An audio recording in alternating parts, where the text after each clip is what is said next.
Assalamualaikum warahmatullahi wabarakatuh. Salam jumpa kembali untuk seluruh sahabat-sahabat YouTuber, sahabat media, serta para pemirsa dan seluruh para penggemar, para pendengar di seluruh tanah air Indonesia, di Jakarta, Jakarta Selatan dan sekitarnya maupun di luar negeri sana. Semoga senantiasa kita tetap dalam lindungan Allah Subhanahu wa taala. Di sini saya pribadi Bung Jepri selaku pemandu pembawa acara radio RAS yang ada di channel sedang mengudara kembali untuk Anda dalam acara tanya jawab seputar dunia lain. Kembali kepada acara kali ini akan melanjutkan masih seputar akidah ahli sunnah wal jamaah yang tempo hari yang terakhir adalah iman kepada malaikat. Sekarang saya akan melanjutkan tentang masalah iman dengan kitab-kitab suci atau kitab-kitab Allah. Kembali kepada untuk seluruh para pendengar, para penggemar di seluruh tanah air Indonesia maupun di luar negeri sana yang satu akidah. Mari kita simak sama-sama, belajar dari awal hingga sampai akhir supaya kita tidak salah paham ya, atau tidak gagal paham adanya. Iman dengan kitab-kitab Allah, kita meyakini bahwa Allah Subhanahu wa taala telah menurunkan kitab-kitab suci kepada para rasul dan menjadi hujjah bagi seluruh isi alam dan pegangan bagi mereka yang mengamalkan ajaran-ajaran Allah. Kitab suci memberi petunjuk dan pengetahuan bagi umat manusia dan untuk membenarkan kerasulan para rasul yang diutus Allah Subhanahu wa taala. Kita mempercayai bahwa Allah menurunkan kepada setiap rasul berupa kisah sebagaimana firman-Nya dalam Al-Qur'an, yang artinya sesungguhnya kami telah mengutus rasul-rasul kami dengan membawa bukti-bukti nyata dan telah kami turunkan bersama mereka Alkitab dan neraca atau keadilan agar manusia dapat melaksanakan keadilan. Surat Al-Hadid ayat 25 ya.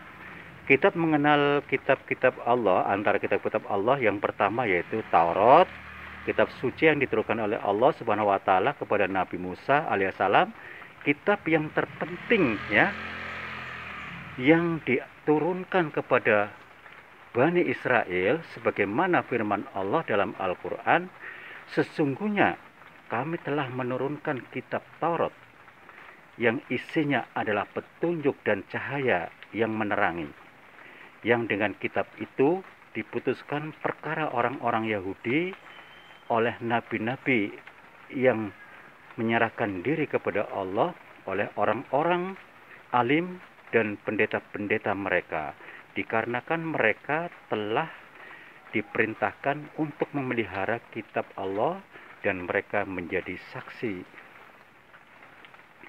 atasnya. Al-Maidah ayat 44. Yang kedua yaitu kitab Injil. Kitab Injil diturunkan oleh Allah kepada Nabi Isa alaihissalam. Kitab ini sebagai menambah kebenaran Taurat dan melengkapinya. Jadi dalam firman Allah berkata bahwa dan kami telah menurunkan kepadanya Isa putra Maryam. Kisah atau kitab Injil isinya adalah petunjuk dan cahaya yang menerangi dan membenarkan kitab yang sebelumnya yaitu kitab Taurat, dan menjadi petunjuk seru serta pengajaran bagi orang yang bertakwa. Al-Maidah ayat 46. Ada lagi dan firman Allah dalam Al-Qur'an, wa musaddiqul lima baina yadayya minat taurati wa li uhilla lakum ba'dal ladzi ukhirma ya alladzi hurrima alaikum, dan aku datang kepadamu membenarkan Taurat yang datang sebelumku dan untuk menghalalkan bagimu sebagian yang telah diharamkan dalam Taurat Ali Imran ayat 50. Yang ketiga yaitu kitab Zabur suci yang diturunkan oleh Allah Subhanahu wa taala kepada Nabi Dawud ya alaihissalam. Yang keempat yaitu Sulhuf Ibrahim dan Musa alaihissalam, berbentuk keping-kepingan yang disampaikan oleh Allah kepada Nabi Ibrahim dan Nabi Musa alaihissalam. Yang kelima yaitu Al-Quran. Yang pertama Azim, kitab suci yang diturunkan oleh Allah Subhanahu wa taala kepada Nabi terakhir, sebagaimana yang disebutkan dalam Al-Qur'an, bahwasanya di sini artinya bulan yang diturunkan kepadanya Al-Qur'an sebagai petunjuk bagi manusia dan penjelasan mengenai petunjuk dan pembela yang membedakan antara yang hak dengan yang batil. Al-Baqarah ayat 185. Dan Al-Quran itu membenarkan kitab-kitab yang sebenarnya serta sekaligus menasehatkannya, sebagaimana firman Allah dalam Al-Quran yang artinya membenarkan apa sebelumnya dari kitab-kitab dan sebagaimana batu ujian terhadap kitab-kitab yang lain. Al-Maidah ayat 48. Allah memberikan kitab-kitab sebelum Al-Quran yaitu pada luarsa, dan menjadikan kitab Al-Quran dengan penuh terpelihara dan tidak dapat diubah-ubah oleh tangan manusia, sebagaimana firman Allah, Inna nahnu fajalna dzikra wa inna lahu lahafidun. Saya ulang kembali ya. Inna nahnu fangzalna dzikra wa inna lahu lahafidun. Sesungguhnya kamilah yang menurunkan Al-Quran, dan sesungguhnya kami pulalah yang benar-benar memeliharanya. Al-Hajr ayat 9. Dan Al-Quran itu akan tetap menjadi hujah sampai hari kemudian atau kiamat. Adapun kitab-kitab suci yang terdahulu diturunkan kepada umat tertentu dan untuk jangka waktu yang lama, untuk saudara-saudaraku yang dirahmati Allah Subhanahu wa taala, bahwasanya kitab-kitab suci Al-Quran yang terbatas bagi kaum yang ada pada masa itu, di samping kitab-kitab tersebut telah banyak diubah, ditambah serta dikurangi oleh sebagian manusia, sebagaimana disebutkan dalam Al-Quran, yang artinya yaitu orang-orang Yahudi. Mereka mengubah kalimat-kalimat dari arti yang sebenarnya, yaitu surat An-Nisa ayat 46. Di sini di dalam Al-Quran juga Allah berfirman yang artinya, maka amat celakalah bagi orang-orang yang menulis Alkitab dengan tangan mereka sendiri, kemudian berkata, ini dari Allah, dengan maksud untuk memperoleh keuntungan yang sedikit. Maka celaka besarlah bagi mereka karena apa yang ditulis dengan tangan mereka sendiri, dan celaka besar pula bagi mereka karena apa yang mereka kerjakan. Al-Baqarah ayat 79. Di sini ditegaskan kembali ya, di dalam Al-Quran Allah berfirman yang artinya, katakanlah siapakah yang menurunkan kitab Taurat yang dibawa oleh Musa sebagaimana cahaya dan petunjuk bagi umat manusia.